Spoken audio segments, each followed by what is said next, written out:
हजरत इमाम जाफर सादिक रदी अल्लाह तआला अन्हु की जगह तशरीफ फरमा थे तो एक शख्स की ना अशरफियों की थैली गुम हो गई।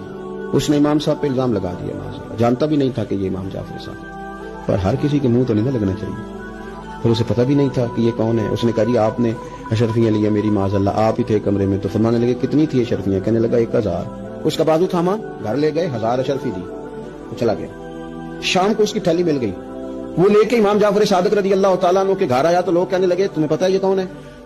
उसने कहा नहीं। कहा ये हजरत इमाम जाफर सादिक है, इमाम बाकर के साहबजादे, इमाम ज़ैनुल आबिदीन के पोते हैं, हजरत सैयदना इमाम हुसैन रदी अल्लाह तआला अन्हु के पड़पोते, शेर खुदा की औलाद। इमाम जाफर सादिक के दरवाजे पे दस्तक दिया, पहले माफी मांगी, फिर वो 1000 अशरफियां दी। कहने लगा हुजूर पहले तो माफी चाहता हूँ, गलती लग गई और फिर मुझे माल मिल गया था, ये मेहरबानी करें कबूल कर ले। आप फरमाने लगे माफ मैंने तुझे कर दिया है, पर अशरफियां नहीं वापस ले सकता। मैं ज़ैनुल आबिदीन का पोता हूँ, खून रसूल हूँ, जिसे जो शय दे दी सो दे दी, हम वापस नहीं लिया कर।